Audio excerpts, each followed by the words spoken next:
Hey guys, I'm going to make a video today on this knife. This is the Microtech utx85 in what is it, Coyote Brown or something. Um, yeah, just got this Friday.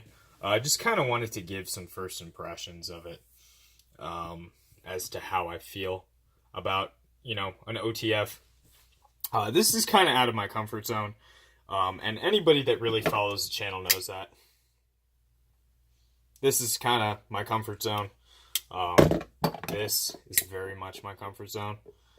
So it's basically a folding knife with a real lock. And I'm not saying that this is not robust, because it could very well be robust. My issues arise from, just the amount of play in it.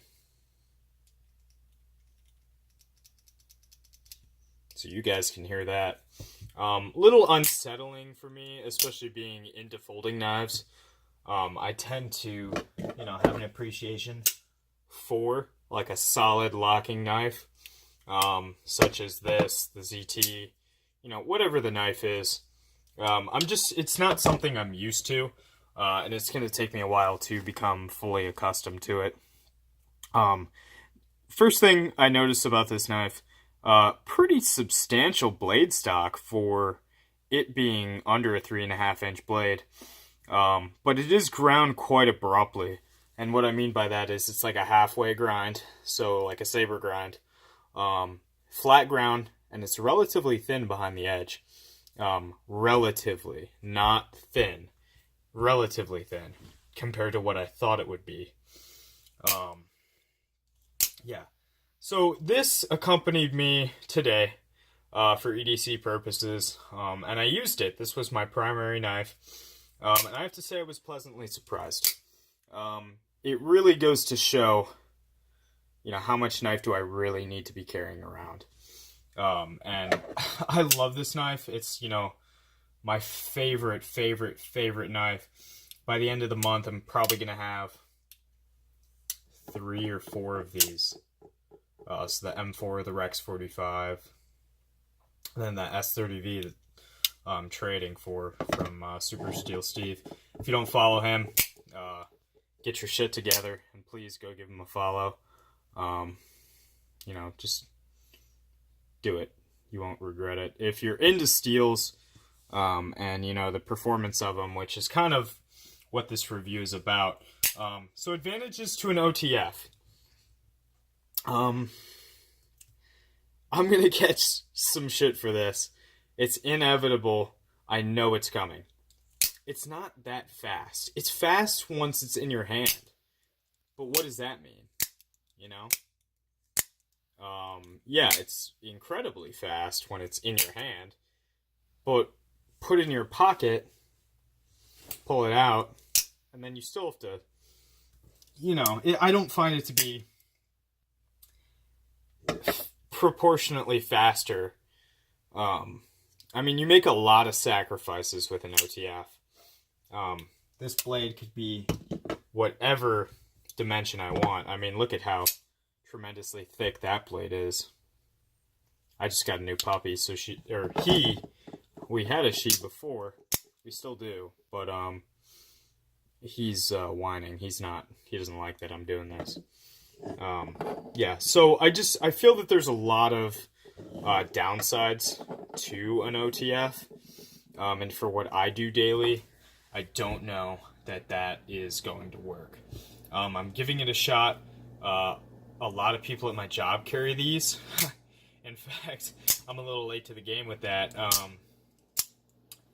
I brought it into work today, and my buddy Calvin, he said, finally, somebody brought in a knife, and I was like, yeah, I guess. I bring in, 2-3 knives a day, but they're big Microtech fans at work. They love the utx85, they love the Ultratech, they love the Combat Troodon, and I just feel for my use that it sacrifices too much, I like a good solid folder, and I think that's going to continue to be my preferred design. I don't think that this knife is going to change much for me. call me a little bitch, but it does hurt my thumb. I burned my thumb, funny enough, on a Pop-Tart. I know that sounds really tough. Actually, after saying it out loud, it seems pretty ridiculous. But the day I got it, of course, I'm unboxing it, and I'm so hungry. I just got off work. I sat in a meeting for 6.5 hours. First thing I do, I fucking burn myself with a Pop-Tart, and yeah, that was it. So, and on my thumb, which is prime actuator for this knife. So what do I think about OTFs for EDC? Yeah, it works. It's like, for 99% of people, this is going to be more than adequate. Are you going to like this and be able to appreciate this more than, you know, something like the Anthem? It's very smooth, you know, it's a very beautiful knife, in my opinion. Some people would call this knife gay. Rudy, that's somebody who commented on my my Cold Steel video. I'm going to keep posting Cold Steel videos because they provide me with so much entertainment. It's like whatever I say about the knife, if I say one downside, it's like that's the end. It's like, I can't believe you had a complaint about a Cold Steel. And I'm just like sitting back reading the comments and, you know, wondering, did you even watch the video? I said the knife is great. But regardless, yeah, the thing is, I think OTFs are really cool. They have that wow factor to strangers. You know, your buddy, you know, takes this out. They're like, wow, is that even legal? You know, I hear that 1,000 times a day. Like, oh man, that's a cool knife, you know? And I think once it gets in your hand, it kind of, you know, you're over it. Or at least I am, you know? To me, it's cool. It's just not, you know, very impressive. You know, we have these super amazing titanium frame locks. We have, you know, the Triad lock, which apparently a lot of people like. I don't care for it. Liner locks. I love a liner lock. I love a fucking liner lock, guys. Love it. CT0350, go-to knife, 99% of the time. Yeah, amazing.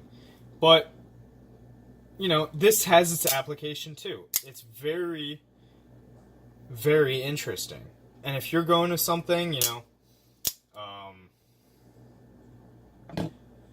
you're going to the gun shop, you're going to the range, take this out, people will be like, oh shit, that's cool. It's just like when you go to the range and somebody's shooting off full auto. Everybody kind of gathers around, you know, they're like, oh, how'd you get a stage 3 or tier 3? Ugh, I can't remember now. Of course, that's what I do all day, and I come home and I can't remember. Or like you bring out that suppressed SBR rifle, and everybody's like, oh, let me shoot it. It's like, it's one of those things, it's like, hey, let me see that. And that's cool. And like at work, I carry this. Nobody cares, you know. They carry Hinderers. They carry the real Hinderer. And I see that and I don't care. Because certain Hinderers, yes, I really can appreciate. But this, you hardly see these. And for me, I'm kind of more into the production knives rather than the mid-techs. And I'll give Strider and CRK a pass on that. I definitely am very interested in those, but from what I can tell, Hinderers are a little bit thick for me. So back to this knife. The coating is actually pretty durable. I cut open a couple boxes today, so it's pretty cool. What else? Yeah, the handle is kind of one of my biggest gripes. I don't know where to put my hands. Like, this feels weird. You know, this doesn't feel right either. This feels good. That's good. I don't know. It's pretty comfortable like this. Like, if you were cutting some rope, you know, peeling an apple, doing something like that. I think this is its best grip, which is kind of funny. I never realized that I enjoyed that grip until I started doing the rope cut tests, because I can really get in and, you know, put some force down. Yeah, but I just kind of wanted to make a first impressions video. Maybe I'll do some M390 testing with this. Who knows? I just wanted to let you guys know I got it, and I like it. It's just, you know, I don't like it for the reasons that I initially thought I would, if that makes any sense. And I think a lot of knives, we buy them, we take them out of the box, and we're like, whoa, this isn't what I thought it was going to be, you know? And I hear that time and time and time again. CRK, you know, you get your Sebenza 21, you break it out of the box, and, like, you don't appreciate the 21 to the fullest. It's after 20 years, and you're like, fuck, I still have this fucking knife? Are you serious? It lasted that long? You know, and it still looks amazing? That's nuts. Like, this knife is awesome. Like, a lot of times it's almost like the presidents of, like, the United States. Like, you can't always appreciate what they're doing now until 50 years down the road, when you're like, oh shit, like, this and that they did really was a game changer in this situation, you know, 50 years later. It's just, you don't know until you know. And that's kind of an important policy for me. Like, I love this design. I don't know how many flaws there are in this. I know that there's definitely a lot, you know, handle to blade ratio. Not great on this. But in terms of performance flaws, I don't know of any. And until I find one, I will never know. Yeah, it could be thinner behind the edge. That's a big one in this. This knife doesn't cut worth shit. I mean, it's S110V, it's very aggressive. It's quite a cutter, but it's not going to be your apple slicer or whatever. So just keep that in mind. All in all, I probably would buy another. I actually hit up the guy that sold this to me today, asking for the dagger design. I know, it's coming from me who doesn't carry these as weapons. I don't know. My thought process behind that was, maybe I have to get into that Microtech state of mind. I have to get the dagger blade, you know, because that's kind of what they're known for. They're known for being tactical knives, you know. If you're a real operator, you carry a Microtech. Yeah, so I don't know. Maybe I'll warm up to it, and I'll keep you guys updated. But I hope you guys enjoyed the video, and I'll see you in the next one.